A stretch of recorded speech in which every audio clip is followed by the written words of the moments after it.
Hey guys, Silly Ninja here, back for some more FIFA 13 Fulham playthrough, and we're into our second season. Oh yeah, it's second season time. It's time to see if we can put all that we've learnt from the first season and get into that Champions League spot.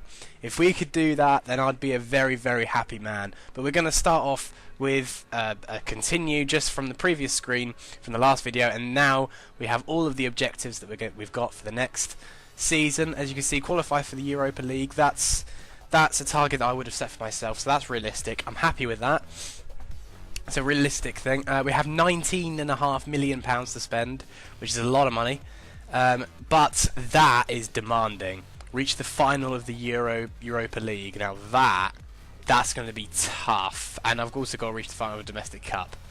Now I don't know about the Domestic Cup, I don't know whether that's going to happen or not. If we could get another League Cup run going, that would be crazy good. But we also get an early offer for Hugo Rodallega from Marseille. They offered 6 million, but I wasn't very happy with that, so I bumped it up to 8.5 or 7.5, I think. Yeah, 8.5 million, and then submitted that offer. I'm going to apologise for my voice now, guys. I've got like a coldy flu thing, so if it's a bit nasally, then that's what that is. But I've also got another offer from Celtic for Hugo Rodallega. He's clearly a man that's on a lot of people's lists. But I clearly had forgotten about the previous offer because I'd stopped recording, and then this is a new thing that I've merged together, so I offered 6.5 million.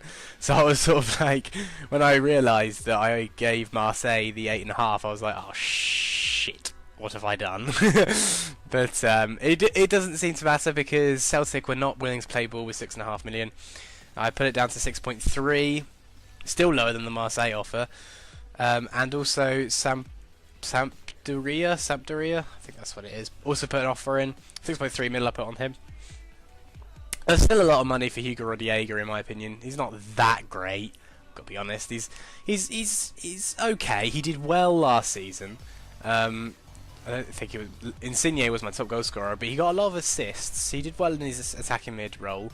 But there it is. Marseille accepted the Rodallega 8.5 million. So I was sort of like, right, let's hope that he chooses to go to Marseille, because then I can get more money. And then Chivio also come in with an offer, put up to 7.5 million, and Lazio, he is a man that is wanted around the world. It's ridiculous. And Getafe, I don't know why they want him. I don't know why anybody wants him that badly, but apparently they do. So that's a thing. Lazio have decided to match it as well, so I could get 7.5 from Lazio. Getafe are a bit like, you know. But I thought I'd just accept it, because by this point he's either going to go to Marseille or Lazio, really. I just keep continuing. Other clubs are showing interest in some players that I've looked into last season, I think. That's not this season. Celtic have decided to match the 6.3 million offer. Sampdoria have decided to accept the 6.3 million offer. Absolutely ridiculous. Crazy amount of bids for one player. But these are just the players that I've been looking into signing. There's Acharibi, I think, Anita, Asamoah from Juventus, Nainggolan, his stats overall are amazing. Verratti, I think he's meant to be really good when he gets older. Mihailov, goalkeeper, because I haven't got Schwarzer, and then Bernd Leno, Wellerton, Damio,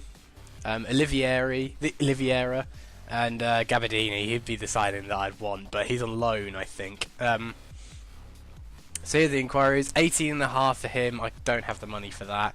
18 million for Wellerton. Again, don't have the money for that. Only 8.5 for Leno, which is not that much. And Verretti's only 10 million. Rodallega's gone to Marseille, which has given me another 7 million pounds to spend on players.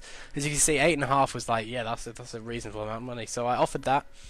Oh no, I didn't. I lie. I was gonna say that's not like me. I don't offer what they want. They'd be silly. I'm a businessman. I'm gonna offer much lower. So I offer 7.5. Test the waters. See what that was gonna sort of bring about. Mihailov is even lower, 3.3 million. So I was thinking if I can't get Leno, then I'll go for him. Nainggolan's only 13 million. Very cheap. Asamoah 17 million, and Acharibi, I don't know. There's only 16 million, but I don't have enough money to buy all these players, so I put £11 million offer for Nainggolan because his stats overall, if you look at his stats, they are fantastic across the board. There's nothing that he's like exceptional at this point because he's still quite young, but overall, like he's fairly pacey. He's got good strength. He's got good stamina. He's got a good pass. He's got good vision. He's a very, very good player. Damio's getting interest from, I don't know how to say his name, Damio? He's getting interest from Inter. The Leno offer wasn't enough. I wasn't expecting it to be honest, but it was just sort of to test the waters. Dimitar Berbatov is not going to Palermo. He's not accepted the transfer offer. FC Bayern are targeting Aguero. Imagine if they signed Aguero. Robben, Aguero, that would be ridiculous. That would be OP. I put Cagliari. I don't know how to say any of these names. Wasn't accepting the Nainggolan offer, and I also got an offer for Insigne for 51 million. I put 51 million pounds because he is a lot of a player, if that makes sense. Like, he's worth a lot to me, and I don't think I'd be able to replace him if I had got less than 50, because he's such a key part of my team. So I put 9.2 million on Leno, which is a lot of money for a goalkeeper, but his potential is through the roof. I reckon he'll get, if I keep playing him through 2 or 3 seasons, he'll get to an 88, 80. Well, actually no, that's a bit much. 86 probably. But the Nainggolan offer wasn't enough, and I also get a offer from PSG for Subotic.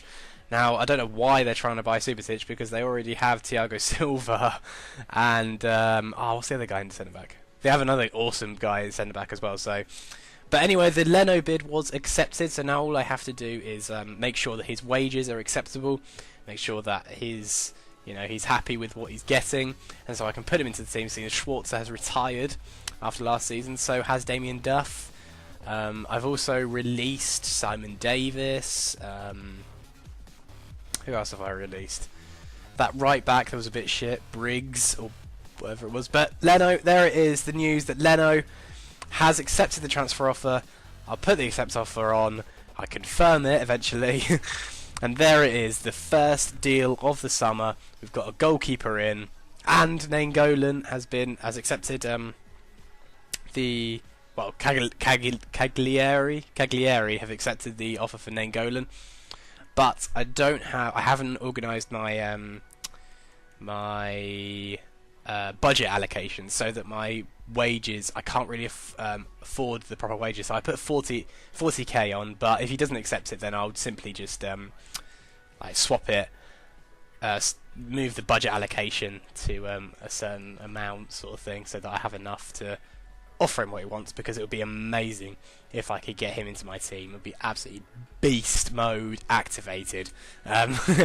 Other clubs are showing interest in players that I've looked into, but the contract offer was declined by Nainggolan, so that means I will have to budget allocate, which I'm going to do now, I believe. Yeah, you see, I haven't spent that much, but my weekly wages, there's a lot. I spend a lot on wages each week, so yeah, that's a thing. But look how many offers there was for Roddy Hager, like 12 offers. But now I've got enough money to offer him what he wants. I put it up to 50k, which is what he wanted. I specify that he'll be a crucial first team player, because he'll play every single game. It'll be an absolutely fantastic signing. Real Madrid looking into signing Pato and Aguero, which, again, having Ronaldo, Benzema, Pato and Aguero in one team is OP to the hell. But our first friendly game against AC Milan at home, I wasn't expecting a win here, because AC Milan are an absolutely fantastic team with El Shaarawy up front, who I may sign in the future because he is an absolute tank. But he scores in the 8th minute, and the game goes on. It's quite a scrappy game by the looks of things. A lot of yellow cards dished out. El Shaarawy scores again, but then Berbatov gets a goal to make it 2-1. Some substitutions were made, but this is only a friendly match, so it doesn't really matter. It ends, I believe, 2-1 to AC Milan, which it does. I advance, and that is about we end with some good news. Nainggolan signing to the club, second signing of the season. So if you could leave a like, guys, and I'll see you guys next time. Bye.